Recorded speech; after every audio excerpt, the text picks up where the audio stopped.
The difference between angular motion and translational motion. What's it mean to translate something? Right, I'm not talking about verbal, right? But on a graph, to translate something is just to make it move from A to B, right? And so translational motion is what we've learned so far. Linear velocity, linear acceleration, linear displacement. Those are all of the variables that we know, right? We know X. We know X, V, and A so far.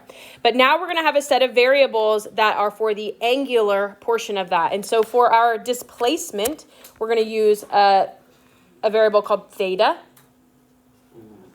Okay, and so that'll be how far on the circle it's traveled, right? That will be measured in radians. So theta will be measured in radians. Okay, it'll just be RAD. Okay. The next one is for angular velocity, and it's called omega. I tend to write it like this. Little tails on the end. Okay, that's what it looks like. But omega is its angular velocity. So how many radians is it covering per second? So the unit for that would be radians per second. And then alpha, like our little Jesus fish looking guy. Okay, alpha is going to be the rate at which it's accelerating in the circle. So this would be radians per second squared. Does that seem familiar? Right? Do you see the parallel between translational motion and angular motion? Right? These two variables, these sets of variables behave pretty similarly. We know that it's just how much of the circle that's been covered. So when they say delta theta, we're just looking at theta final minus theta initial, the same way we solved for displacement in the past. We can use this angular velocity equation if our object is spinning at a constant rate. We could use that one, right? My angular velocity is equal to my change in displacement over time. This would be applied for a system that is moving at constant speed, right? And so this one could go on your equation sheet if you want, okay? That's omega, right? Or angular velocity is equal to theta over time. All right? And then if I'm going to bring it down to my acceleration, we're going to look at the same thing, the change in angular speed over time. So those two could go on your equation sheet if you want. We're going to see these equations mimic our kinematics equation, which I prefer, but you can use these ones if you need. Okay? In just a little bit, but do you notice how in this object, it's rotating? Which direction is this? What did you say? Counterclockwise, right? Counterclockwise. And in this chapter, counterclockwise is considered the positive direction. Counterclockwise is considered the positive direction. Is that the same way the quadrants would go in math? Right? 1, 2, 3, 4, is that right? So you can think about it that way as well. But counterclockwise is considered the positive direction. So when we're moving that way, and this will apply a little bit more later in our chapter, but when our object will spin that direction, we consider that positive, and when it spins clockwise, we consider that negative. Okay, so you'll see a lot of times when I'm doing a problem, I might even draw a little arrow to remind myself which way it's rotating, and then I can really be thinking about is that positive or negative. Okay, so you might see that happen every once in a while. Here's our review of radians. You do not need to have this memorized for me. I don't need to know a lot of information about radians. Some information I do need to know is how many radians is in 1 revolution. Do you know that? 3.15. 2 pi radians is 1 revolution, or 360 degrees, okay? So here's how I would, this is the way my brain works. So I always know that 2 pi radians is equal to 360 degrees, okay? Which is equal to 1 revolution, okay? So when I need to convert, if it asks me how many revolutions are there, I can take my radians and just say, right, if I know that there are 2.4 radians, I can just convert 2 pi radians is equal to 1 revolution, right? And that can tell me how many revolutions my object went through. Does that kind of make sense? That's how my brain works. I don't necessarily need to know all this information, right? I don't have to have the unit circle memorized for this factor. I know how to convert with that information there. Okay, so I don't need to necessarily know that. This is just explaining kind of what a radian is, right? When S has the same length as the radius, that's considered a unit of measurement to be the radian, right? So we need to remember that radian is just basically a unit of measurement. It's how much of the circle has our object covered, right? What chunk of the pie has it rotated through, okay? I wanted to point out one thing back here, and we're going to talk about. Okay, here's our kinematics now. So here are the linear kinematics equations on the left and the angular kinematics equations on the right. You will need these ones on the right to go into your equation sheet. Okay, they mimic exactly the linear version. We have omega, alpha, and time, and then theta plugged in there for x. So go ahead and put these on your equation sheet under the heading or whatever you want of angular motion. And here are the set of our kinematics that we're going to need. Okay, this says if the ball starts at rest and rotates to the other side in 4 seconds, if it reaches the other side with an angular velocity of 1.57 radians per second, what is the average angular velocity during this period? And what is the angular acceleration? So it's asking us about, my bad. It's asking us about average angular velocity, and that's not something that we've looked at too much, but it's just literally calculating the average, okay? So we know that it starts at rest, which would mean my initial, okay? And you could put a little I there if you want for initial, or sometimes we might even see it with a 0. Is that how your equation was written previously? The 0 just means at time 0, okay, at t equals 0. So if you want to put an I, you can. AP uses that 0, but I know that my initial velocity is 0. This would be my final velocity, and it wants to know my average, okay? And so for this, all we're really doing is truly taking the average. So we would take 1.57 plus 0 divided by 2. And we get an average angular velocity of 0.785 radians per second. Okay, that information doesn't tell us a whole lot, right? It's not that useful, so that's not why we solve for it that often, right? When in reality, we know this object was speeding up. It wasn't traveling 0.785 meters per second for very long, right? It was speeding up the whole time. So this information is not super helpful for us, but if it asks us for an average, that's all we're doing. Right? Literally finding the average. Okay? And then what is our angular acceleration? What variable does that mean we're going to solve for? Alpha, right? The fish. Okay? So alpha is equal to change in velocity over time. We could also use our first kinematics equation, right? Because we do have time. That's my preference, right? My preference is always going to be the kinematics. So I'm probably going to go ahead and solve with this one. Okay, and so now I know my final is 1.57 equals 0 plus acceleration times time. And so I'll take 1.57 divided by 4.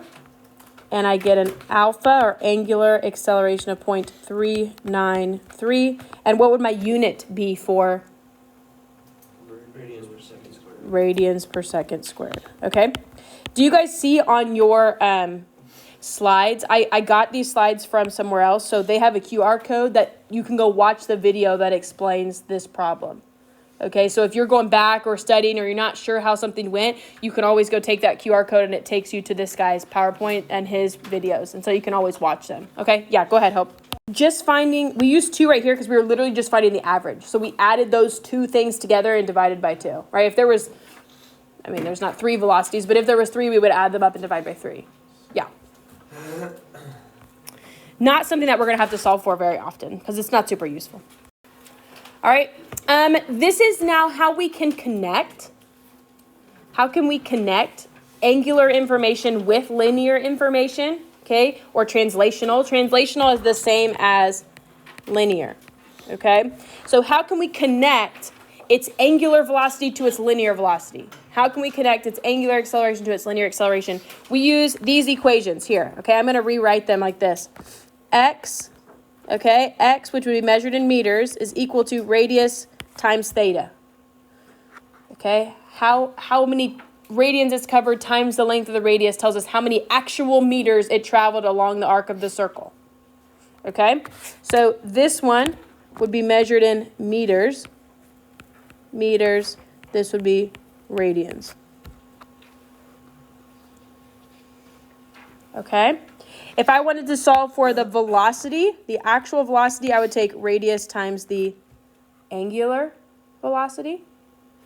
And for actual acceleration, I would take radius times alpha. So this is a way for me to connect its angular velocity to its linear velocity, and angular displacement to linear displacement. Okay, do we see the difference between those things? Yeah, go ahead. This is just the times. I'm sorry. Yep, just the times. Okay, so that's how I have them written out on mine. It's just A equals R alpha. This is going to be an interesting Acceleration called tangential acceleration or tangential velocity. I don't know if I'm saying that word right, but that's how I'm going to say it. Okay, do you know what it means to draw a line tangent to the curve? You know what that means? Have you ever heard that term before? Is that where it only Yes, touches calculus the circle knows. once, but the curve Yep. once? Okay, so it's got these little green and black arrows up here. If my object were to be dismissed from its circular path, it would not continue to move in a circle, would it? Right? It would fly off in the exact direction that it's heading at that moment. And so that's what these green and purple lines are, is it's tangential or linear velocity, or it's tangential or linear acceleration. Because if it were to be dismissed from its circle, it would fly off it's straight in that direction, right? Because it's no longer tethered to its circular path. It would move exactly the direction that it's moving right now. So drawing a line tangent to the curve is exactly that. Okay, let me see if I can draw a line like that. Okay, if I were going to draw a line tangent to the curve here, it would look just like this. Okay, it only touches it in one spot, and it would move in this direction. Okay, we won't have to do that. Oops. We won't have to do that a whole lot, but I just want you to be able to see what those velocities and those accelerations mean, right? It would not continue to move in a circular path. It would move straight in the direction it's moving at exactly that instant that it's released. I don't, okay? I like to multiply it out. I don't like to keep pi. I know, but you can't give an answer for how fast it's going to pi. No, that doesn't make sense. I want to know how fast it's actually going, okay? So we can't keep pi. Sometimes, maybe, but mostly no, okay? This is why opposites attract. So 5 times 2 times pi is 31.42 radians. If you want to hang on to pi, you hang on to pi, okay? But I want your final answer all the way out. So you can hang on to pi as long as you want, okay? Cling to it if you must, but I won't, okay? All right, so that's how many radians I have. I need to know time. So what kinematics equation can I use to solve for time? Oh, I'm missing one variable here. They tell me alpha is 30. Okay, so what kinematics can I use to solve for time? The second, I would agree. I don't have final velocity, so I can't use the first or the third, right? That takes that out. So I have to use the second. So we're solving part A over here. This would be theta equals times t plus 1/2 a t squared. Oh, I wrote an a. I'm going to do that on accident. I'm going to try not to. Okay. I know theta is 31.42 equals 0 plus 1/2 times 30 t squared.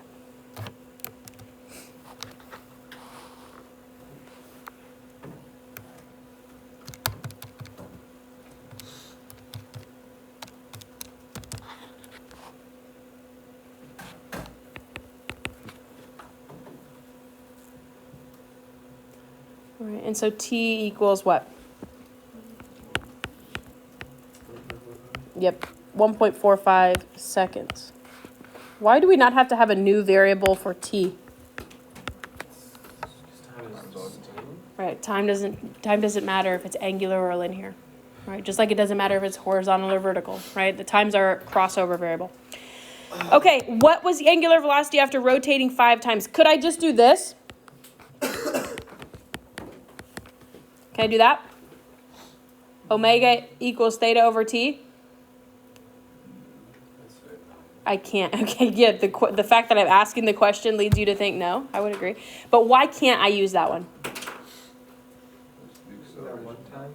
That's Yeah, it's not constant. This is insinuating that it's not accelerating, right? That it's moving at constant speed the whole time, and we know that that's not true. So we cannot use that equation because I have acceleration, right? My velocity is changing throughout that 31 radians, right? So I can't use that. So to solve for this, I don't care. I probably use my first one, right? So final velocity is what I'm solving for, equals 0 plus 30 times 1.45. And so my final velocity is 43.5 radians per second. That's pretty fast, right? If you know radians is a chunk of the circle, right? It's moving pretty fast. 40 radians per second. So that would mean my initial velocity is 40.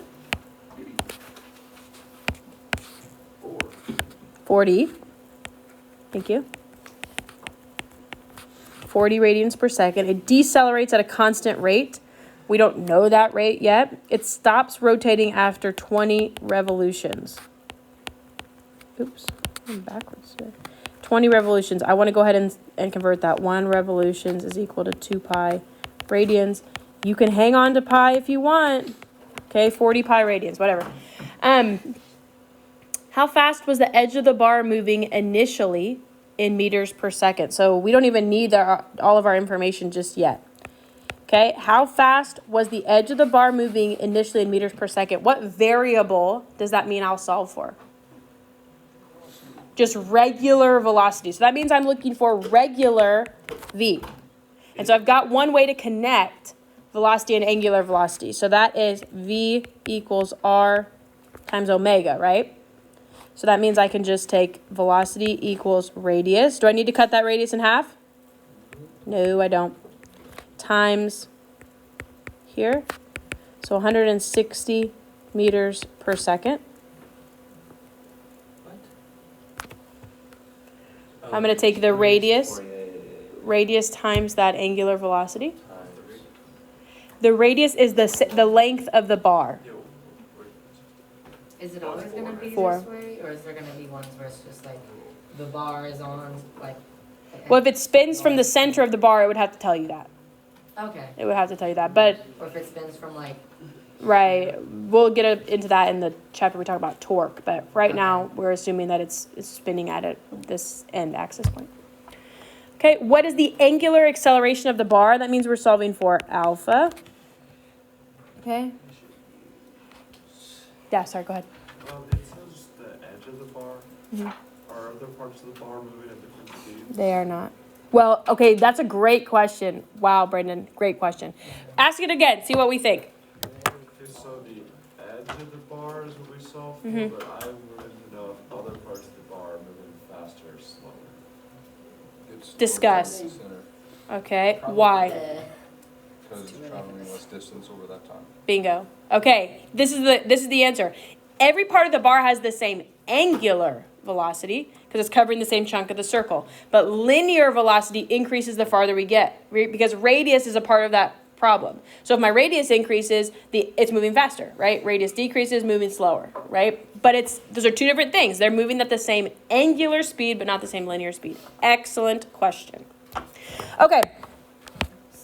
Like, so if at any moment we like, I don't know, maybe we have like a marble that's on the bar and then we stop it. Angular acceleration, if I was going to solve this, I'm going to use the kinematics, which means I probably need to use, I don't know, I could probably use we don't have time, so I'm going to have to use a third. This that's saying it stops would be my final.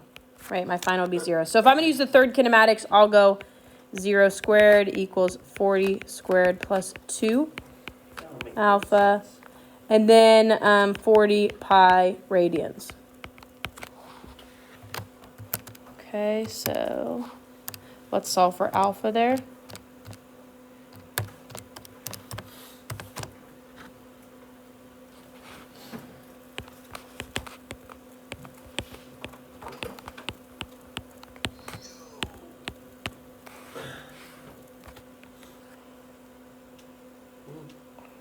I got negative 6.37. Is that similar to what you had? So it's not counterclockwise? It's decelerating. Right. Decelerating tells us it's are slowing down. Yep. Here, if you're having issues getting that to come out, you need to do divide by 40, divide by pi. Right? Because if you do divide by 40 pi without parentheses, it will divide your answer by 40, then take that whole answer times pi. So if you're going to keep that lump together, in my calculator, I did 40 squared divided by 2 divided by 40 divided by pi, knowing that it's going to come out negative. Right, or it should come out negative. How do you end up? Okay, this one we're actually going to solve for the displacement, the x value. Okay, so in order to do that, what do we have to know? We need to know the radius and the theta. Okay, so for C down here, we would say x is equal to radius times theta. The middle point of the bar means our radius will be what? 2 meters. And our theta is still 40 pi. This is crazy. How does it go this way? 251.3 meters.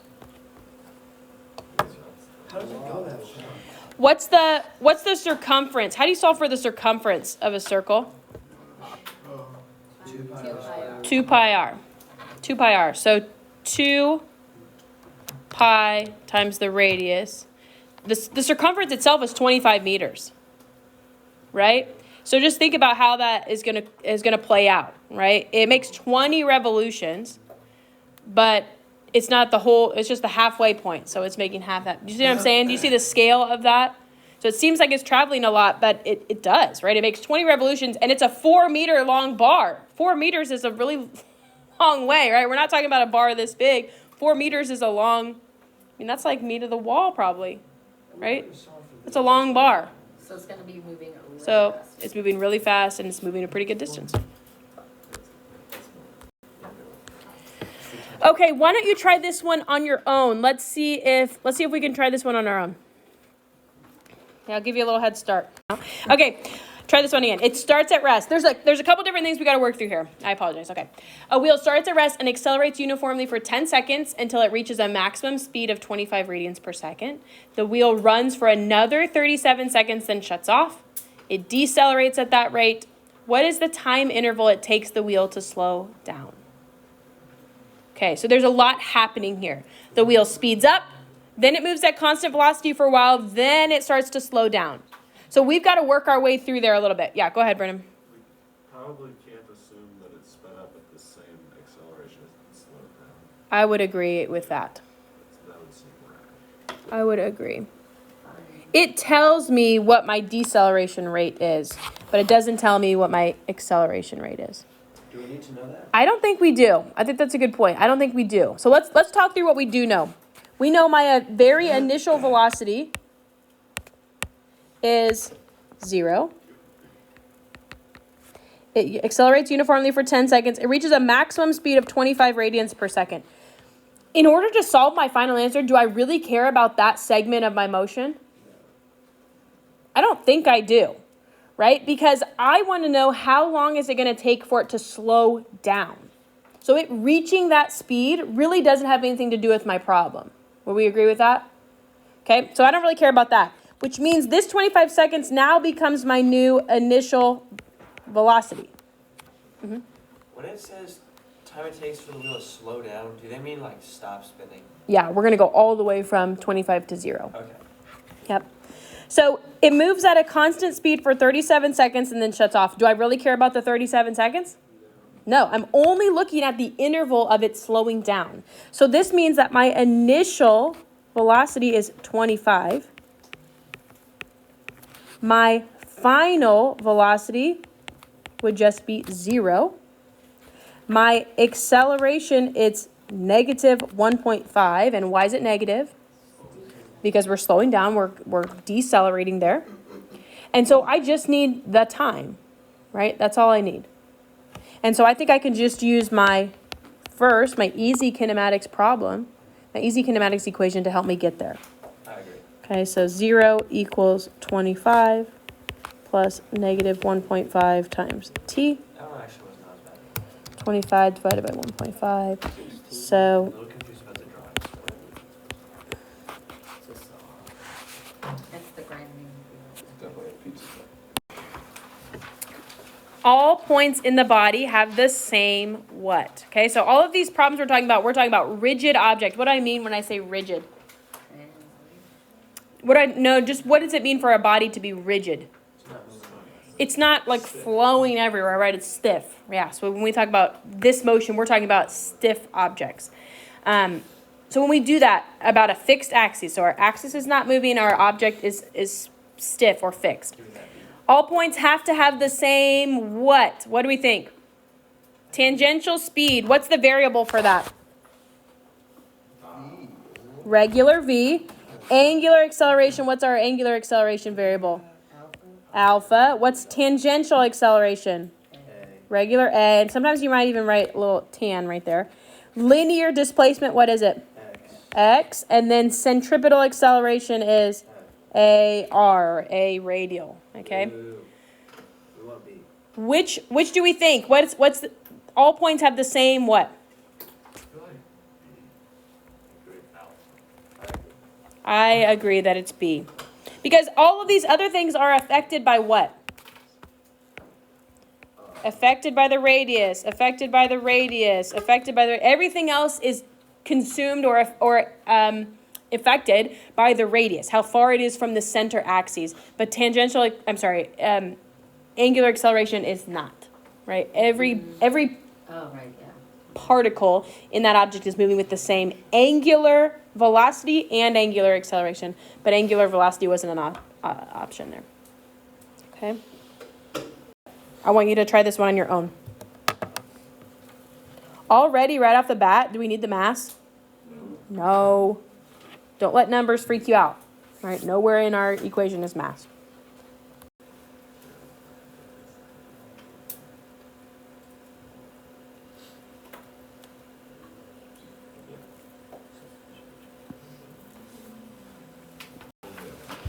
Okay, this says the ball is rolling from rest, which would mean my initial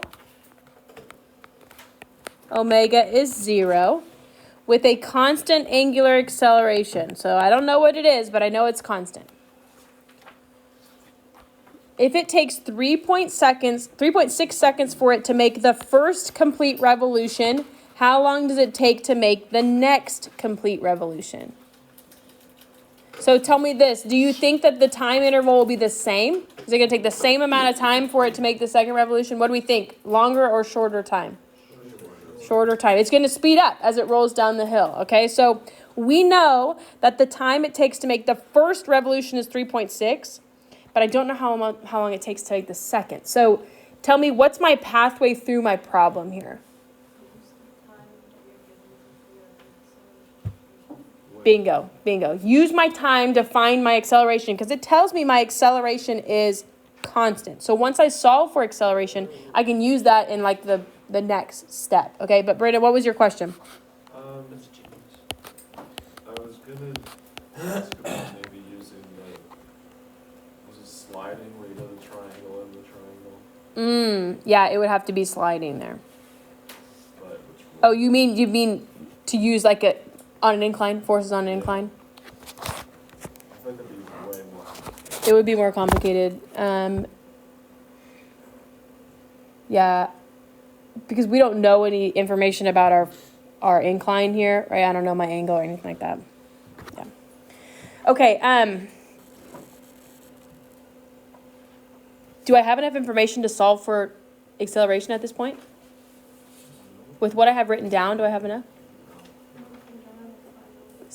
Say it one more time, Luke. Oh, no. I thought you said something else. Okay, no, you're right. We don't have enough information. What else? I think we do. We just don't have it written down yet. What else do we know about our object during this part? It makes 1 revolution. So that, good. That means my theta is 2 pi radians. All right, 2 pi radians. Maybe I'm going to hang on to pi a little bit longer. Maybe you guys are changing me. Okay, we'll see. All right, maybe. We'll see.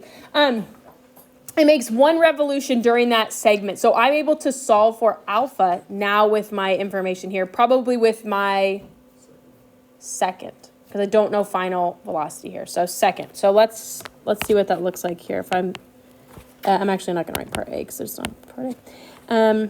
My second equation would say 2 pi radians equals 0 plus 1/2 a t squared.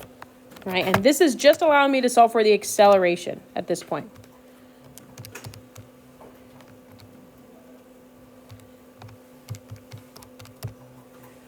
And so I get an alpha value of, I got about 0.97 radians per second squared.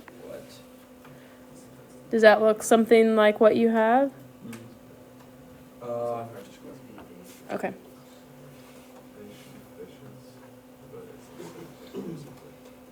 Okay, and then tell me what else I need. Now my next goal is to solve for time. How long does it take to make the next complete revolution? So if I'm starting like kind of out now looking at this second revolution, what do I know? I know alpha, same acceleration. The velocity initial is different. The velocity initial is different, right? And do I know what it is? We can solve for it. I could solve for it. We can solve for it. Okay, I think we can. And we probably are going to have to, aren't we? Yep. In every kinematics equation, I have to have A, and I have to have initial velocity. Okay, so let's look at that. Wait, but Can I do it without it? no, because we don't have time this time. Yeah. Do we? No. What was my cost? Because last The time. initial velocity is just the final of the other one. This time we can just do the same thing. Okay, so let's try this. Oh, wait, I got another idea. I mean, it's gonna be really easy to find final. Okay, let's do this first, and then I'll show you my other idea. Okay, so let's find out how fast it's spinning at that point. It's just 0.7 times frequency.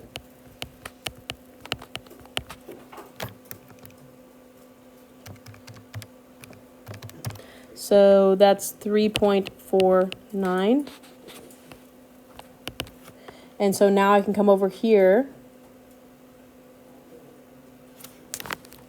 and use which equation? Probably the second one? Do you guys see a problem we're going to run into?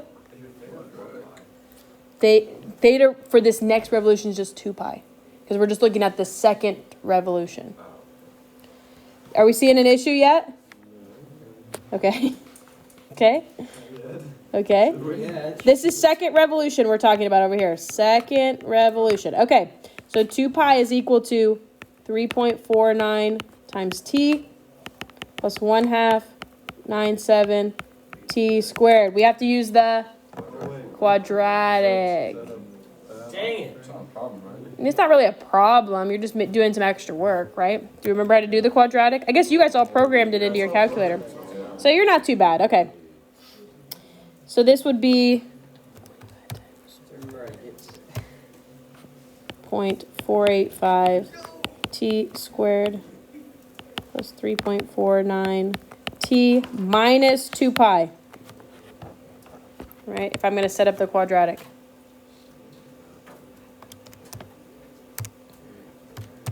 Wow, look at that.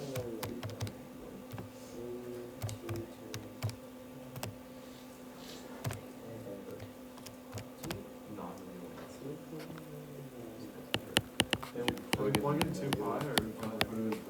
I put it in 2 pi. I think I put negative 2 pi. I put 2 pi.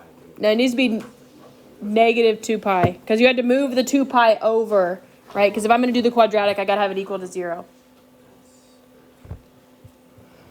All right, do you want me to show you my other idea? Here's the way I solved it. Okay, I found the acceleration. But then what I did was I just found how long does it take to make 2 revolutions at that acceleration? And then I subtracted out 3.6 seconds. Right? Instead of going through the final velocity route, which is fine, I solved for, if I know my acceleration, I solved for the total time to make 2 revolutions. So my theta is 4 pi equals 0 plus 1/2 a t squared. And that gives me 5.09 seconds. And I can subtract out 3.6 seconds from that and get 1.49. You see it works exactly the same, right? But I know if it's accelerating constantly, I can just figure out, oh, it takes me this long to make 2 revolutions, so I can subtract out that first time. But the way we did it works perfectly fine, right? Either way is acceptable there. No problem. Okay, very good. I think I'm going to stop us there because I want us to have a little